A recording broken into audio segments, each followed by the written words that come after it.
दोस्तों नमस्कार। आज का हमारा टॉपिक है understanding construction materials and their properties and उसमें आज हम चर्चा करने वाले हैं ब्रिक मैसनरी पे। जो क्ले की ब्रिक्स है, जो मिट्टी से हम ईंटें बनाते हैं, जे परहैप्स इंसान द्वारा बनाया गया जो सबसे पहला कंस्ट्रक्शन मटेरियल है।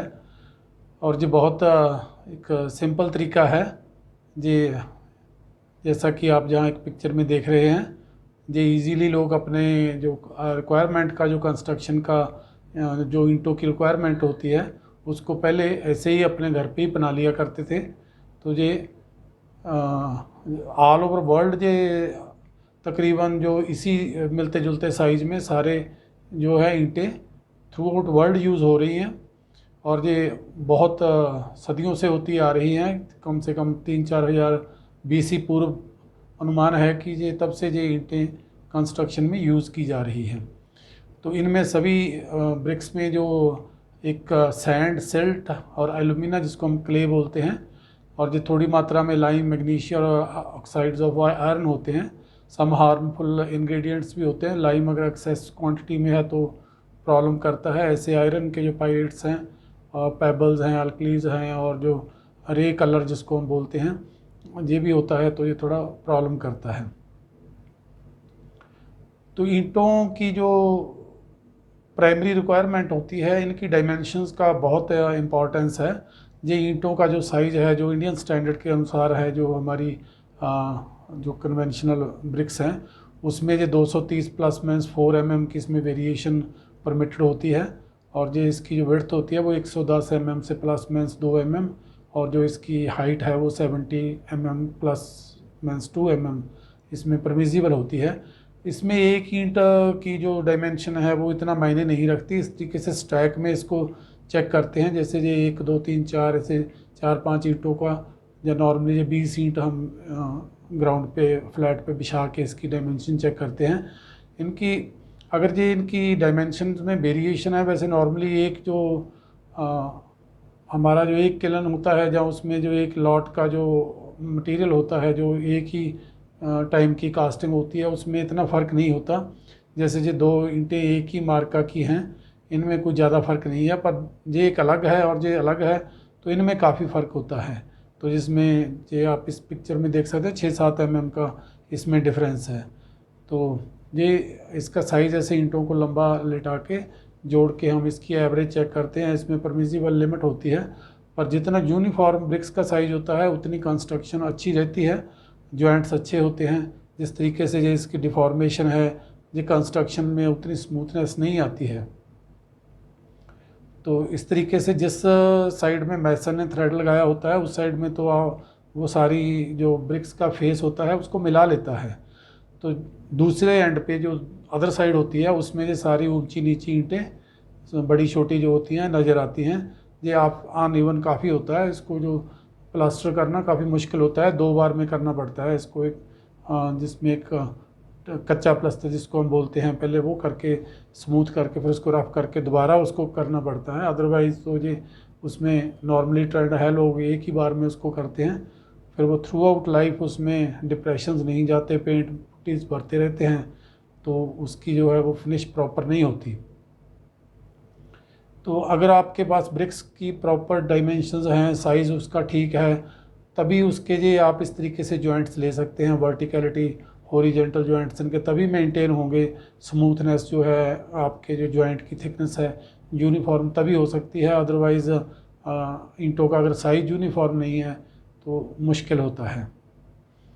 जिस तरीके से ये इसमें जहाँ ये चिनाई हो रही है, जिसमें ये कहीं जॉइंट ज़्यादा हैं, कहीं कम, काफ़ी बड़े बड़े जॉइंट हैं। ये बड़ा जॉइंट इसको क्यों रखना पड़ रहा है, इसकी वजह है, अगर इसकी 230 mm लेंथ है ब्रिक की और 110 इसकी विड्थ है, तो ये 110 जो 220 हो गया, और 10 mm इसमें जॉइंट आएगा, तो ये 230 पूरा हो जाएगा। अगर इसकी विड्थ वेरी करती है, अगर कम है तो जॉइंट बड़ा हो जाएगा, अगर ये बड़ी है ईंट तो जब बाहर निकलेगी या जॉइंट के लिए जगह नहीं बचेगी। इसलिए जो साइज़ की यूनिफॉर्मिटी है वो बहुत ज़रूरी है। और एक इसमें फ्रॉग होता है जिसको हम चाबी बोलते हैं, जो कुंजी बोलते हैं, वो की बोलता है। वो एक्चुअली एक की उसमें क्रिएट करने के लिए, बॉन्ड बनाने के लिए होती है। जिस मैसन्स नॉर्मली इसको नीचे की तरफ कर देते हैं, उसको ऊपर रखना चाहिए। ये बहुत बड़ी गलती है। अदरवाइज़ काफ़ी स्मूथनेस से ये काम करने की कोशिश कर रहे हैं, बट अवेयरनेस की कमी से ये सारी जितनी जो इसमें फ्रॉग्स हैं वो सारे खाली रह जाएंगे, बाद में इसका कोई फ़ायदा नहीं है। तो बनाए तो ये बॉन्ड क्रिएट करने के लिए होते हैं, उल्टा ये एक हॉलो स्पेस है जो अच्छा नहीं है।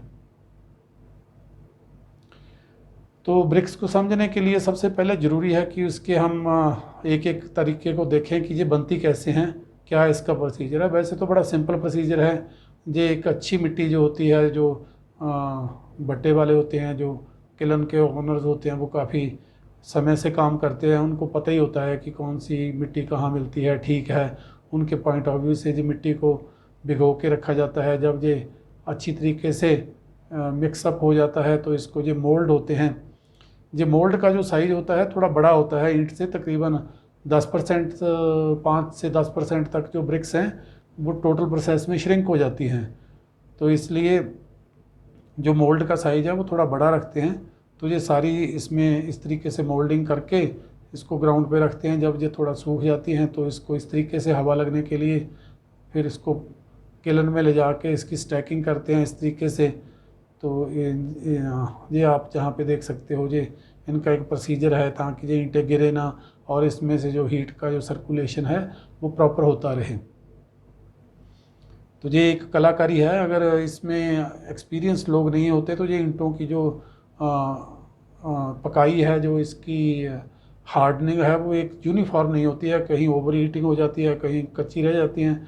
तो ये फिर एक एक्सपीरियंस का काम है। इस तरीके से इसमें फिर ये जो है कोयला मिक्स करके इसमें डाला होता है, फिर इसको चेक करते रहते हैं। इनको उठा उठा के इसमें थोड़ा और डालते हैं, जो इनका कोयले का मिक्सचर होता है, जिस तरीके से ये ईंटें पकाते हैं। तो जब ये पक जाती हैं तो फिर इस तरीके से इनको फिर निकालते हैं बाहर। तो ये इनको रखते हैं चिन के। तो इसमें काफ़ी ईंटें जो है through out the process, moulding से लेके उसके जो एयर ड्राइड हैं, और उसमें जो किलन में जो इनकी जो है जो प्रोसेस है इसका पकाने का, इसमें काफ़ी ईंटें डिफॉर्म हो जाती हैं, क्रैक हो जाती हैं, कई प्रॉब्लम्स आती हैं।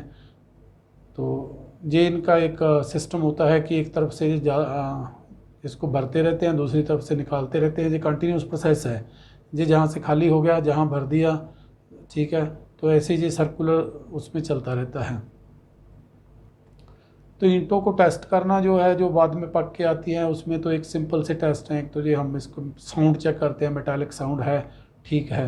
अगर एक तकरीबन 4 फीट से इसको ऐसे ड्रॉप करते हैं, फर्म स्पेस पे नहीं टूटती तो भी ठीक है। तो बाकी इसकी जो स्टैकिंग है प्रॉपर तरीके से हो, हर जो ईंट है बाहर से नज़र आ जाए, तो ये ठीक है इंडिविजुअली। पर इसमें सेफ्टी का ख्याल रखना ज़रूरी है। ऐसा नहीं है कि इसकी हाइट ऐसी हो जाए कि ऊपर किसी के गिरे चोट लगे। ये एक इसका डेंसनेस चेक अगर हम कर लें इसका ईंटों का, तो कि इसकी लेंथ कितनी है, विड्थ कितनी है, हाइट कितनी है। वैसे ये साइज़ थोड़ा अंडर है इसका, तो ये इसका वेट है। इसमें ये सोक्ड 24 आवर सोकिंग के बाद इसका वेट है इतना। तो इसमें मॉइस्चर भी है 15%। ये इसका ड्राई का वेट है, और ये इसका वेट का वेट है। उसकी जो डेंसिटी है 1.696 है, एक कंपैरेटिवली कम है वेट अगर जो ईंट का, इस हिसाब से तो स्ट्रेंथ और जो है इसकी उतनी अच्छी परफॉर्मेंस ब्रिक्स की नहीं होती है। ब्रिक्स में डेंसनेस होनी बहुत ज़रूरी है। तो इसको टेस्ट करते हैं। फिर हम इसकी स्ट्रेंथ चेक करने के लिए कंप्रेसिव टेस्टिंग मशीन में इसको डाल के इसकी स्ट्रेंथ चेक करते हैं। तो ये कितना लोड ले लिया इसने, 200 किलो न्यूटन तक ये इसने जो लोड बियर किया, तो इस हिसाब से इसकी स्ट्रेंथ ए, जो हम जहाँ क्लासीफाई करते हैं, एक या बल जिसको हम बोलते हैं, उसके हिसाब से ये ईंट की स्ट्रेंथ कम है। नॉर्मली जो ईंटें, अच्छी ईंटें होती हैं, वो स्ट्रेंथ 120-25 kg पर सेंटीमीटर स्क्वायर, यानी कि 250 300 किलो न्यूटन तक ये एक ईंट लोड ले लेती है। इस ईंट के वजह क्या थी कि क्यों इसने इतना ज़्यादा लोड नहीं लिया, हालांकि इसकी जो अच्छा है, इसका जो इसकी टेक्सचर जो है, कलर का जो है वो तो ठीक लगता है कि इसकी पकाई तो ठीक है, पर इसमें जो हॉलोनेस बहुत है। ये देखो जहाँ भी इसका हॉलोनेस है ये सारा, क्योंकि जब ईंटों की जो पथाई जिसको बोलते हैं, जिसकी मोल्डिंग है, उसमें प्रॉपर प्रेशर नहीं डालते तो उसमें पानी थोड़ा अगर ज़्यादा हो तो बाद में ये वॉइड्स क्रिएट हो जाते हैं। और ये इसमें फ्री लाइम है, ये जो इस तरीके से जो है लाइम इसमें होता है, ये भी कोई हार्मफुल ही होता है, क्योंकि जब इसको हम पकाते हैं तो ये क्विक लाइम में कन्वर्ट हो जाता है। जब इसको पानी मिलता है तो ये क्रैक एक ब्लास्ट करने की कोशिश करता है और थोड़ा सा क्रैक क्रिएट कर सकता है। तो ये कोई इंटरनल स्ट्रक्चर अगर हम इस ब्रिक का देखें तो कोई बहुत अच्छा नहीं है। कलर के सिवाय इसमें और कोई ख़ास अच्छी इसमें चीज़ नज़र आ नहीं रही है। इसमें ना डेंसनेस है, इसमें एक्सेस ऑफ फ्री लाइम है। तो इस तरीके से ईंट को प्रॉपरली तोड़ के अंदर से देख लो तो आपको उसका आइडिया हो जाता है। बाहर से उतना अच्छा नहीं आइडिया हो पाता। अगर ईंट का अपना वेट कम है, अगर उसको हम हाइट से फेंकते हैं तो नहीं टूटेगी, क्योंकि उसका सेल्फ वेट कम है। तो इसलिए अगर पकाई ठीक है, आवाज़ से भी आप उसको आइडिया नहीं लगा सकते। तो अगर आपने ड्यूरेबल स्ट्रक्चर बनाना है तो ईंटों की जो क्रशिंग स्ट्रेंथ है इसको चेक करके बाद में इसके जो क्रश्ड पार्ट है इसको अच्छी तरह से देख लेना चाहिए कि इसमें कोई कमी तो नहीं है। अगर ईंटें अच्छी क्वालिटी की हों तो ईंटों में आप देखिए जी क्लासिफिकेशन जो कंप्रेसिव स्ट्रेंथ के हिसाब से इंडियन स्टैंडर्ड में जो 5 किलो न्यूटन तक की जो ईंट है, इसको हम जो 5 डेजिग्नेशन बोलते हैं, इसका 5 न्यूटन पर एम स्क्वायर स्ट्रेंथ होती है। ये 7.5 बी क्लास जो हम बोलते हैं, ये 2 ईंटें तकरीबन ए क्लास में आ जाती हैं। ए से थोड़ा कम है, ये थोड़ा ए से ज़्यादा है तो इसको, बट इससे ऊपर जो है अच्छी 35 तक जो क्लासिफिकेशंस में हैं ईंटें अच्छी अच्छी मिलती हैं। तो वो जो प्रेस मोल्डिंग वगैरह से जो बनती है उन ईंटों में ऐसी स्ट्रेंथ होती है। जहाँ फिर इससे ज़्यादा जो हमारी हैवी ड्यूटी जो ब्रिक्स होती हैं उसमें स्ट्रेंथ इससे भी ज़्यादा होती है, वो शुरू इससे ऊपर से होती है। तो इसमें वाटर अब्जॉर्प्शन जो है 15% से कम होनी चाहिए इनमें, जहाँ तक 15-20% से कम होनी चाहिए। तो ये वाटर अब्जॉर्प्शन भी एक बहुत इंपॉर्टेंट क्राइटेरिया है। इसमें फ्लोरोसेंस का बहुत इशू रहता है। अगर फ्लोरोसेंस है तो ये बहुत हार्मफुल है, ये पेंट वगैरह प्लास्टर की लाइफ को डैमेज करती है। तो इसमें जो मॉडरेट में थोड़ा बहुत हो सकता है। जी इसका जो कोई डिफाइंड टेस्टिंग का प्रोसीजर नहीं है, वो जो टेस्ट करते हैं लैब में उसमें फ्लोरोसेंस उतने तरीके से आती नहीं है, बट बाद में अक्सर आपने देखा होगा कि जो ब्रिक मैसनरी है उसमें वाइटनेस या वाइट स्पॉट होते हैं, वो काफ़ी बुरे लगते हैं। तो सैंड और मोटर के बिना तो ईंटों का कोई अपना वजूद नहीं है। खाली ईंटों से तो कुछ चलता नहीं है, मोटर का होना ज़रूरी है किसी भी इमारत को बनाने के लिए। तो जितनी इम्पोर्टेंस जो है ब्रिक्स की है उससे कम नहीं है सैंड की। सैंड भी बहुत इम्पोर्टेंट है। अगर सैंड की ग्रेडिंग प्रॉपर नहीं है, अगर ज़्यादा फाइन सैंड है तो उसमें स्ट्रेंथ नहीं हो पाती। अगर कोर्स ज़्यादा है तो लेइंग में प्रॉब्लम आती है।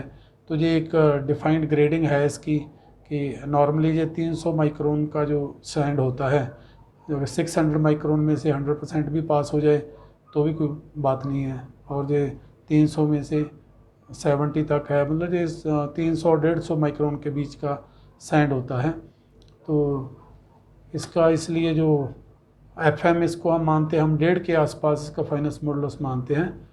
तो ये इन दोनों के बीच में 150 माइक्रोन 300 माइक्रोन के बीच का जो सैंड है ये हम मैसनरी मोटर के यूज़ करते हैं।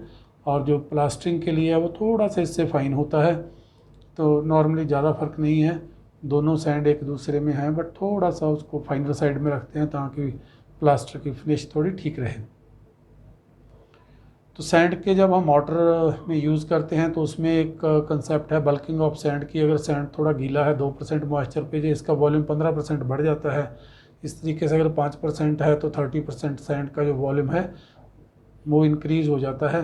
तो ध्यान रखना होता है उस टाइम कि इस चीज़ को काउंट करके अगर आप रेशो से वॉल्यूम से मोटर बना रहे हैं तो इस चीज़ का ध्यान रखना बहुत ज़रूरी होता है। जो मोटर जो नॉर्मली इंटरनेशनली यूज़ होते हैं वो इसको मैसन वर्क के नाम से इसको बोलते हैं। इसमें एम ग्रेड होता है जिसमें एक सीमेंट है, 1/4 लाइम है और 3.5 सैंड है। इसकी काफ़ी स्ट्रेंथ होती है। लाइम इसमें ड्यूरेबिलिटी के लिए यूज़ करते हैं। हर किसी में ये लाइम इन्होंने यूज़ किया है, पर हमारे जो इंडिया में जो ट्रेडिशन है उसमें हम नॉर्मली इतना इसको यूज़ नहीं करते हैं। रिकमेंडेड तो है हमारे जहाँ जो फ्लाई ऐश वाला भी है, इसी तरीके से इसी कोड में लाइम का प्रोविज़न भी है, सीमेंट लाइम यूज़ करते हैं, पर नॉर्मली हमारे यहाँ ट्रेंड नहीं है। तो कंप्रेसिव स्ट्रेंथ जो है वो एक जो मैसनरी है उसकी मोटर और जो ब्रिक्स है दोनों पे डिपेंड करती है। अगर आपकी जो ब्रिक्स हैं उनकी स्ट्रेंथ पूरी नहीं है, स्ट्रेंथ है तो इस तरीके से ब्रिक्स क्रैक हो जाएंगी, मोटर आपका ठीक रहेगा। अगर आपके मोटर की स्ट्रेंथ कम है तो ये मोटर के जहाँ से जिस तरीके से जो सेपरेट हुई है वॉल, तो इस तरीके से प्रॉब्लम आएगी। ये क्रशिंग जो है ब्रिक्स की फेलियर से है, इसलिए इनकी जो स्ट्रेंथ है दोनों की बराबर होनी चाहिए। एक की स्ट्रेंथ ज़्यादा है, एक की कम है तो कोई एक्स्ट्रा जिस मटेरियल की स्ट्रेंथ है वो यूज़लेस होती है, काम की नहीं होती। दोनों साइमल्टेनियसली इक्वल लोड लेने के कैपेबल होनी चाहिए तो अच्छा मिक्स माना जाता है। एक्सेसिव वाटर अब्जॉर्प्शन जो है वो फ्लोरोसेंस क्रिएट करती है। ये कैपिलरी एक्शन की से इसका जो मॉइस्चर ब्रिक्स में ऊपर को आता रहता है नीचे से फाउंडेशन से, तो उसमें इवेपोरेशन होती रहती है, साल्ट्स ऊपर डिपॉजिट होते रहते हैं और ये एक बहुत ही हानिकारक जो जिसको आप बोलते हैं ख़तरनाक फिनोमेना है।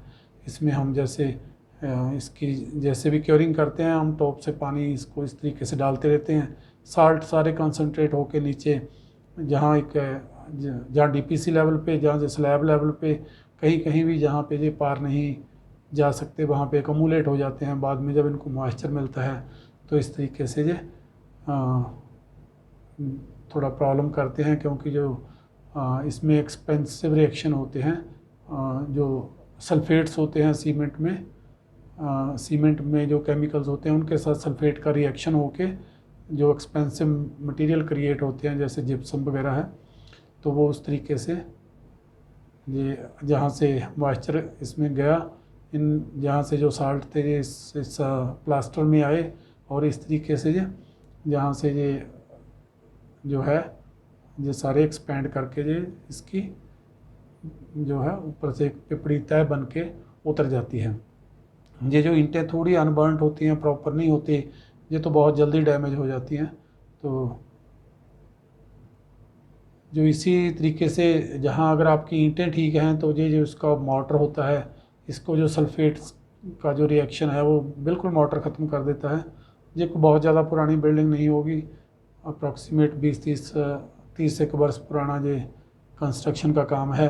अब इसमें आपको कहीं मोटर नज़र नहीं आ रहा है, ये सारा जो सल्फेट्स की रिएक्शन से और सीमेंट का सारा ख़त्म हो गया है। ये धीरे धीरे करके इसको भी डैमेज कर रहा है। तो जो सल्फेट्स एंड साल्ट का जो थ्रेट है इसको अगर हमने देखना हो तो क्या हमारे पास इसको हम एक एनालाइज कर सकते हैं अपने कंस्ट्रक्शन को कि इसमें सोर्स ऑफ मॉइस्चर है। अगर सोर्स ऑफ मॉइस्चर है, कहीं ना कहीं से मॉइस्चर आ रहा है, चाहे फाउंडेशन से, जहाँ कहीं लीकेज से, तो ये आपको ये किसी भी सोर्सेज से आ सकता है, तो फिर ये आपको प्रॉब्लम देते हैं सल्फेट्स। तो इसका एक सिंपल सा तरीका है, हम इसको चेक कर भी सकते हैं कि ये जैसे आपका एक प्लेन वाटर है, आरओ का पानी है, उसके TDS 37 है। ये आप ब्रिक्स का जो एक छोटा सा ब्रिक्स को क्रश करके उसको आप इस तरीके से पानी में थोड़ा इसको घोल के इस पानी के फिर अगर आप TDS चेक करोगे तो आपको पता चल जाएगा कि इस ब्रिक्स में साल्ट कितने का है। तो ये इसमें तकरीबन 500 जो है TDS हैं, इसको हम पार्ट्स पर मिलियन बोलते हैं, PPM या TDS। तो इसमें समस्या हो सकती है साल्ट्स कंसंट्रेशन की। इस तरीके से जो फाउंडेशन की सॉइल है इसको भी हम इस तरीके से पानी में इसका घोल बना के इसके पानी की वैल्यू चेक कर सकते हैं। अगर इसमें साल्ट्स हैं, इस तरीके से सीमेंट और जो मोटर है उसको भी चेक कर सकते हैं। अगर इन सभी में आपको लगता है कि साल्ट हैं तो फिर आपको जो है इसके एक्शन की एक रिक्वायरमेंट होती है कि आपके जहाँ आपको क्या करना है, किस तरीके से आपको इनकी प्रोटेक्शन कैसे करनी है। तो नेक्स्ट वीडियो में हम इसका जो है जो डैम्पनेस का कैसे कंट्रोल कर सकते हैं, इन साल्ट से हम बिल्डिंग को कैसे बचा सकते हैं, टर्माइट्स और इंसेक्ट्स जो इनकी वजह से जो प्रोड्यूस होते हैं, जो समस्याएं क्रिएट होती हैं, वो उनके पॉइंट ऑफ व्यू से एक नेक्स्ट जो वीडियो मैं बना रहा हूँ। तो अगर आप को ये अच्छा लगे तो आप इस चैनल को सब्सक्राइब ज़रूर कीजिएगा। आप समय देते हैं, देखते हैं, इस सारा सपोर्ट देते हैं, इसके लिए आपका बहुत बहुत धन्यवाद, शुक्रिया, नमस्कार।